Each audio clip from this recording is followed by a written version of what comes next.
नमस्कार।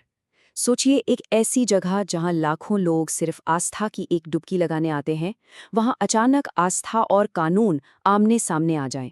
आज हम एक ऐसी ही कहानी को समझने की कोशिश करेंगे जो प्रयागराज के पवित्र संगम से शुरू हुई और सीधे देश की सबसे बड़ी अदालत यानी सुप्रीम कोर्ट तक जा पहुंची। तो सवाल यही है कि आखिर ऐसा हुआ क्या? कैसे एक पवित्र डुबकी एक बड़े टकराव और विरोध प्रदर्शन की वजह बन गई? चलिए इस पूरे मामले की परतों को एक एक करके खोलते हैं और समझते हैं। ये सब कुछ शुरू हुआ जनवरी 2026 में प्रयागराज के मशहूर माघ मेले से। दिन था मौनी अमावस्या का, जब लाखों लोगों की भीड़ संगम में आस्था की डुबकी लगाने के लिए उमड़ पड़ती है। और देखिए, ये कोई आम मेला नहीं है, ये करोड़ों लोगों की गहरी आस्था का प्रतीक है। तो इस पूरे विवाद की जड़ है संगम के किनारे हुआ एक टकराव। और इस टकराव के बाद दो बिल्कुल अलग अलग कहानियां सामने आई। एक तरफ थे एक संत और उनके समर्थक, और दूसरी तरफ था प्रशासन।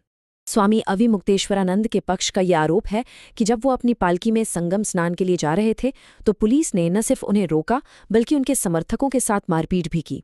उनके मुताबिक ये सिर्फ कोई रोक-टोक नहीं थी, बल्कि ये संतों और उनकी पूरी परंपरा का अपमान था। लेकिन दूसरी तरफ प्रशासन की कहानी बिल्कुल अलग है। मेला अधिकारी का कहना है कि संत के समर्थकों ने उस पुल पर लगे बैरिकेड्स को तोड़ दिया था जो इमरजेंसी सर्विसेज के लिए रिजर्व था, और प्रशासन का तर्क ये है कि भगदड़ जैसी किसी भी बड़ी अनहोनी को रोकने के लिए ये कार्रवाई करना जरूरी था। इस टकराव के बाद मामला सुलझने की बजाय और उलझ गया। स्वामी अविमुक्तेश्वरानंद अपने कैंप के बाहर ही धरने पर बैठ गए। उन्होंने अन्न जल तक त्याग दिया और प्रशासन से सरेआम माफी की मांग करने लगे। इस घटना ने पूरे मेला क्षेत्र में एक तनाव का माहौल बना दिया, क्योंकि उनके समर्थक भी बहुत गुस्से में थे। अब देखिए, ये बात सिर्फ एक झड़प तक ही नहीं रुकी। जल्द ही प्रशासन ने अपना कानूनी पक्ष सामने रख दिया। प्रयागराज मेला अथॉरिटी ने स्वामी अविमुक्तेश्वरानंद को एक ऑफिशियल नोटिस जारी किया, और इस नोटिस ने इस विवाद को एक नया और कहीं ज्यादा पेचीदा मोड़ दे दिया। दरअसल ये पूरा विवाद एक बहुत पुराने कानूनी मामले से जुड़ा हुआ है। मामला है सिविल अपील 30/10/2020, जो ज्योतिष पीठ के शंकराचार्य पद के असली उत्तराधिकारी को लेकर सुप्रीम कोर्ट में काफी वक्त से चल रहा है।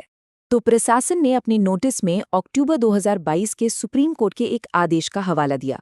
इस आदेश में कोर्ट ने स्वामी अविमुक्तेश्वरानंद के ज्योतिष पीठ के शंकराचार्य के तौर पर पट्टाभिषेक यानी कि ताजपोशी पर रोक लगा दी थी, और इसी आदेश के आधार पर प्रशासन ने उनके शंकराचार्य टाइटल के इस्तेमाल पर ही सवाल उठा दिया। तो अब आते हैं इस विवाद की असली जड़ पर, ये शंकराचार्य की पदवी। आखिर स्वामी अविमुक्तेश्वरानंद का इस पद पर दावा क्या है, और इसे इतनी बड़ी चुनौती क्यों मिल रही है? स्वामी अविमुक्तेश्वरानंद का दावा उनके गुरु स्वामी स्वरूपानंद सरस्वती की एक वसीयत पर टिका है। उनका कहना है कि उनके गुरु ने ही उन्हें अपना उत्तराधिकारी चुना था। लेकिन इस दावे को कई बड़ी धार्मिक संस्थाओं ने बिल्कुल भी नहीं माना। संतों की सबसे बड़ी संस्था अखिल भारतीय अखाड़ा परिषद का कहना है कि शंकराचार्य का चुनाव वसीयत से नहीं बल्कि सदियों पुरानी परंपरा के मुताबिक सभी अखाड़ों और दूसरी पीठों की आम सहमति से होता है।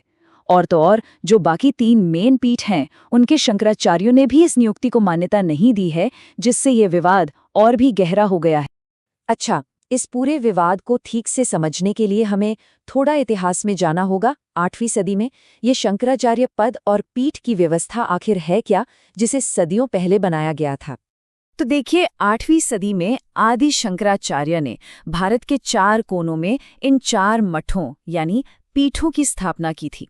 ये सनातन धर्म के 4 सबसे बड़े आध्यात्मिक केंद्र माने जाते हैं, और ज्योतिष पीठ इन्हीं में से एक है। तो यहाँ पर उत्तराधिकार के 2 बिल्कुल अलग अलग तरीके आमने सामने हैं। एक तरफ है पारंपरिक तरीका, जो आपसी सहमति और संस्थागत मान्यता पर जोर देता है, और दूसरी तरफ है ये विवादित तरीका, जो एक व्यक्तिगत वसीयत के दावे पर आधारित है। ज्योतिष पीठ का पूरा विवाद इसी बुनियादी फर्क पर टिका हुआ है। तो आज हम कहाँ खड़े हैं? नतीजा ये है कि ये पूरा मामला कानून, परंपरा और एक व्यक्तिगत दावे के बीच में बुरी तरह से फंसकर रह गया है। तो आज की तारीख में स्थिति ये है कि मामला अभी भी सुप्रीम कोर्ट में है। स्वामी अभिमुक्तेश्वरानंद का धरना जारी है और प्रशासन कानूनी आदेश का पालन करने की बात पर अड़ा हुआ है। और इस बीच राजनीतिक बयानबाजी ने इस मामले को और भी उलझा दिया है। ये पूरा वाकया हमें एक बहुत बड़े सवाल के सामने लाकर खड़ा कर देता है। जब सदियों पुरानी परंपरा, देश के कानून और व्यक्तिगत दावे आपस में टकराएं, तो आखिरी फैसला लेने का हक किसके पास है? अदालत के पास, धार्मिक संस्थाओं के पास, या फिर समाज के पास? ये एक ऐसा सवाल है जिसका जवाब न सिर्फ इस विवाद की, बल्कि भविष्य में होने वाले ऐसे कई और टकरावों की दिशा भी तय करेगा।